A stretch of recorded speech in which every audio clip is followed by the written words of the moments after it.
Hello viewers, আশা করি আপনারা সবাই ভালো আছেন। আজকে আপনাদের মাঝে গুরুত্বপূর্ণ একটা বিষয় শেয়ার করব।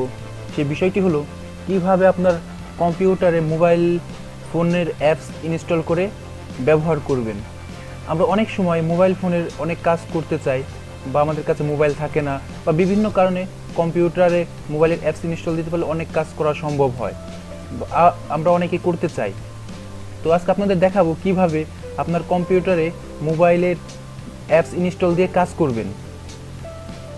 আমরা অনেক সময় করতে চাই কিন্তু পারি না।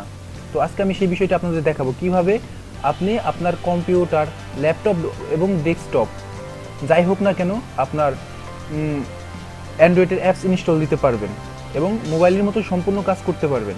তো চলুন ভিউয়ার্স, আর কথা না বাড়িয়ে এখন দেখে নেওয়া যাক।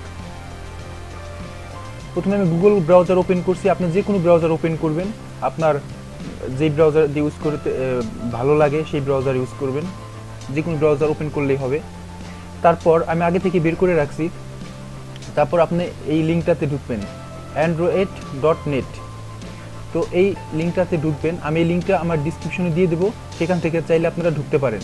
তো এই লিঙ্কটাতে যখন ইন্টার প্রেস করবেন, তারপর আপনি এমন একটা পেজ দেখবেন, এমন একটা কম্পিউটার দেখবেন। তো এইখানে এই লিঙ্কটাতে ঢোকার পরে এমন একটা কম্পিউটারের মতো অপশন আসবে। তো এই পেজটা এখানে দেখতে পাচ্ছেন ডাউনলোড লেখা। তো আপনারা এই ডাউনলোডে ক্লিক করবেন। ডাউনলোডে ক্লিক করার পর এই একটা সফটওয়্যার ডাউনলোড নেবে। এই যে ভিউয়ার্স, আপনারা দেখতে পাচ্ছেন আমি একটু আগে ডাউনলোড ক্লিক করে রাখছি। তো আমার ডাউনলোড হচ্ছে, কারণ আমি আগে থেকে ডাউনলোড করে রাখছি, ক্লিক করে রাখছি এই কারণে, কারণ এটা হচ্ছে 855 MB। তো এটা ডাউনলোড করতে অনেক সময় লাগবে, সেই কারণে আমি আগে থেকে ডাউনলোডে ক্লিক করে রাখছি। তো আপনারা দেখতে পাচ্ছেন আমার সফটওয়্যারটি ডাউনলোড হচ্ছে। তো এটা আমি একটু পুশ করব। এটা ডাউনলোড হওয়ার পর আবার আপনাদের দেখাবো। ভিউয়ার্স, আপনারা